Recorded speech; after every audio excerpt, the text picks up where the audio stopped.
viongozi wetu, watiania wenzetu wa ubunge na udiwani wasichukue hizi hatua wanazochukua sasa za kuanza kuondoka kwenye chama.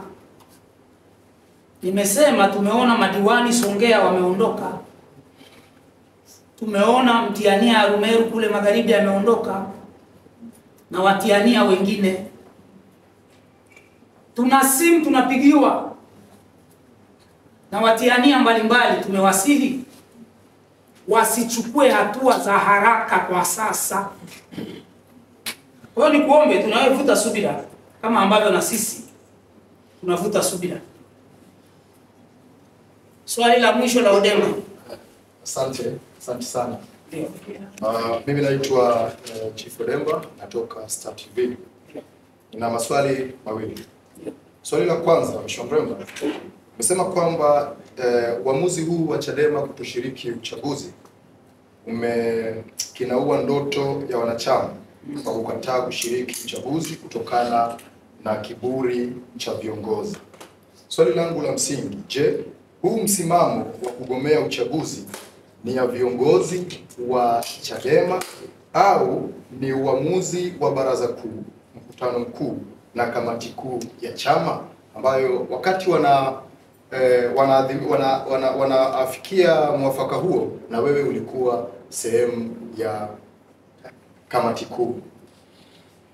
B, umesema vile vile kwamba wakina Silinde hawakufukuzwa ubunge, kwamba walimaliza ubunge wao. Je, hawakufukuzwa ubunge kwa matakwa ya chama ama hawakufukuzwa ubunge kwa matakwa ya mamlaka ya bunge? Kwa sababu sote kwa pamoja tunafahamu ya kwamba kwa mujibu wa sheria ya nchi yetu, bunge akifutwa wanachama na chama chake automatically anapoteza sifa ya kuwa mbunge. Sasa hawa walifukuzwa walifukuzwa wanachama na chama, na wewe vile vile ulikuwa miongoni mwa uongozi kwa wakati huo. Mwenyekiti kwa wakati huo alikuwa ni Mheshimiwa Freeman Mbowe, na walifukuzwa wanachama na wakaendelea kuwepo kwenye ubunge. Sasa katika hili makosa haya ni ya nani? Ni ya chama, kwamba chama hawakutekeleza wajibu wao kama chama, ama makosa ni ya mamlaka ya bunge ambao waliendelea kuwaruhusu kuwa wabunge na wakamaliza ubunge wao, yali chama chao kimeshawafuta wanachama, na katiba ya nchi hii inataka mwanachama mbunge yote akifutwa wanachama na kosa sifa ya kuwa mbunge. Asante. Nakushukuru sana. Swali la mwisho hilo nikutake tu wala juzi, nimeanza tangu mwaka 92 wakati mfumo wa vyama vingi unaanza. Jaji Nyalali alibainisha sheria mbovu, akasema hizi kwa mfumo wa vyama vingi hazistahili kuwepo. Kwa sio mapambano yaliyoanza jana, yaliyoanza juzi wakati mwenyekiti Mbowe akiwepo, limeanza tangu zamani. Hakuna azimio la kamati kuu ya chama hiki lililowapa viongozi wakuu mamlaka au katibu mkuu mamlaka ya kutokwenda kusaini kanuni za maadili ya uchaguzi. Akijafanyika kikao chochote cha mtandaoni au cha ana kwa ana kikamwagiza katibu mkuu usisaini kanuni za maadili, hakipo. Sasa mtafute katibu mkuu muulize, hii mamlaka ya kutokwenda kusaini kanuni uliitoa wapi, ya kuua ndoto za wanachama wa chama hiki kinyume na katiba ya chama hiki ibara ya 4.1.1 inayosema malengo ya chama hiki ni kushiriki uchaguzi na kushinda chaguzi za kidemokrasia. Wakati tunapambana kutafuta hiyo demokrasia, tunapaswa tushiriki, na ndio ulikuwa ushauri wetu, tupambane tukiwa ndani. Leo tumeshatoka nje, tume imeshatutoa kwa kanuni ya 1.5. Tunasema tunakwenda kuzuia uchaguzi. Unaendaje kuzuia kitu ambacho wewe haumo? Wewe hauko kwenye hiyo ligi. Wewe uko ligi ya mchangani, unapambana kuzuia ligi kuu ya NBC. Are you serious? Haushiriki ligi. Alafu unasema unapambana kuzuia ligi. Sasa unazuiaje wakati wewe sio mshiriki? Mwenye kuweza kuzuia ni yule ambaye yuko kwenye ligi. anatumia kanuni za ligi kuzuia ligi, lakini wewe haupo kabisa, afu unataka kuzuia ligi. Ni mambo tu ya kujaribu kuhadaana. Ndio maana tulishauri tangu awali tarehe 3 kwamba chama kikasaini kanuni tarehe 12. Kimegoma. Leo wanajitokeza wanasema tume haikufanya sawa sawa kutuondoa kwenye uchaguzi. Kumbe walikuwa wanataka kushiriki uchaguzi, lakini hawataki kuwa wazi.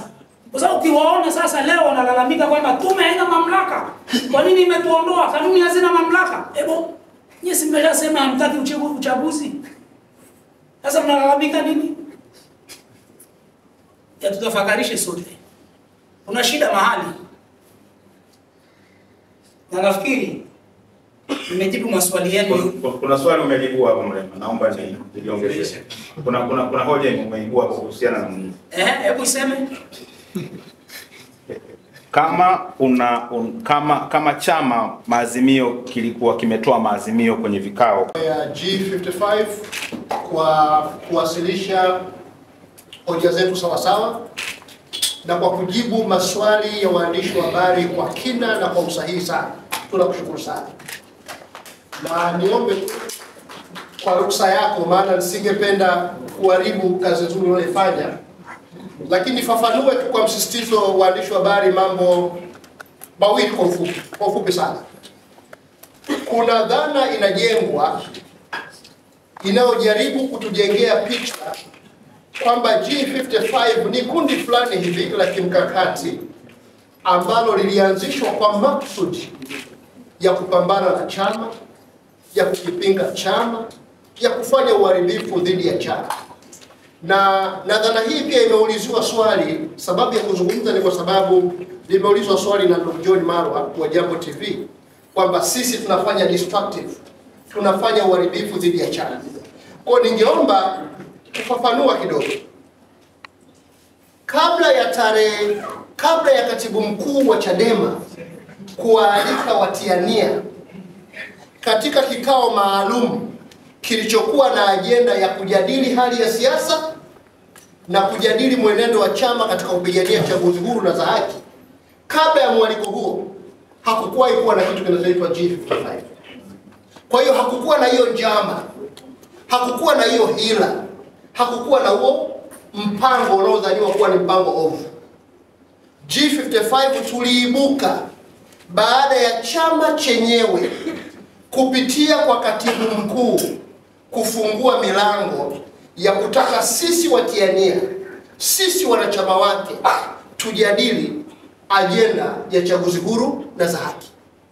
Kwa hiyo tuliruhusiwa kujadili. Sasa unapopewa fursa ya kujadili, maana yake umepewa fursa ya kutoa mawazo yako. Sasa tukaandaa mawazo yetu katika mfumo wa maandishi, tukawasilisha waraka ule. Baada ya pale na mpaka leo waraka ule haujawahi kujibiwa rasmi. Tunasikia tu maneno, hawa wanapinga msimamo wa chama, hawa wanaharibu chama. Tunaharibuje chama wakati tulialikwa tutoe mawazo yetu? Mawazo yetu sio lazima yalandane 100% na msimamo wa chama. Kwa hiyo naomba dhana inayopakazwa, tunapopakazwa matope kwamba tunapinga chama, hapana. Sisi tulialikwa na chama kutoa mawazo yetu, na mawazo yetu ndio yamekuwa hayo. Lakini la pili, na waandishi wa habari, naomba mlichukue hili pia kwa umakini. Msimamo wa chama una mambo mawili tu makubwa ya msingi. Kwanza, chama kinadai reforms, amefafanua sana Mheshimiwa Mrema. Sisi G55 pia tunadai reforms, tunaunga mkono hoja hiyo. Lakini sehemu ya pili ya msimamo wa chama kinasema iwapo reforms hazitopatikana kwa wakati, chama kitazuia uchaguzi. Sisi tumesema kuzuia uchaguzi pia tunaunga mkono, lakini kama kutakuwa na haja sana ya kuzuia uchaguzi, basi tukauzuie tukiwa ndani ya uchaguzi. Kwa hiyo utaona hata hilo la kuzuia uchaguzi pia tumeliunga mkono, lakini hatuoni utekelezaji wake iwapo utakuwa nje ya nini? Ya uchaguzi. Sasa kwa msingi huo ni kwamba hatujapinga na wala hatujatengua msimamo wa msingi wa chama, isipokuwa tulitoa ushauri uliokuwa na lengo la kuboresha mkakati wa nini, wa utekelezaji, na nisingependa kuingia kwa undani sana. Lakini jambo la pili ambalo tunapakazwa matope ni kwamba sisi tumehongwa, sisi ni waasi, sisi ni wasaliti.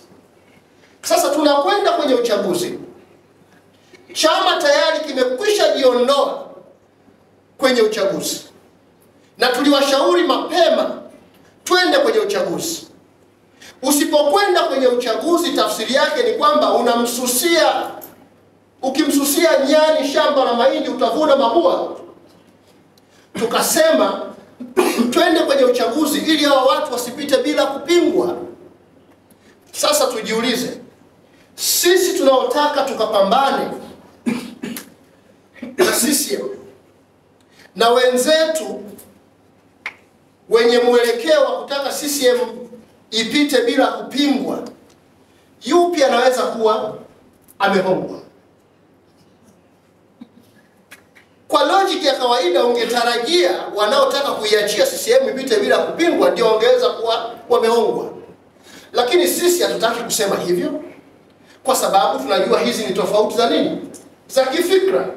Kwa hiyo tunakisii chama chetu kisimame kwenye hoja, kiitazame nia njema ya ushauri tuliokuwa tumetoa. Ushauri wetu ulikuwa na nia njema sana. Hakuna aliyehongwa, wala tusemi chama kimehongwa kwa kusimamia anachosimamia, na hata sisi hatujahongwa, kwa sababu nia yetu ni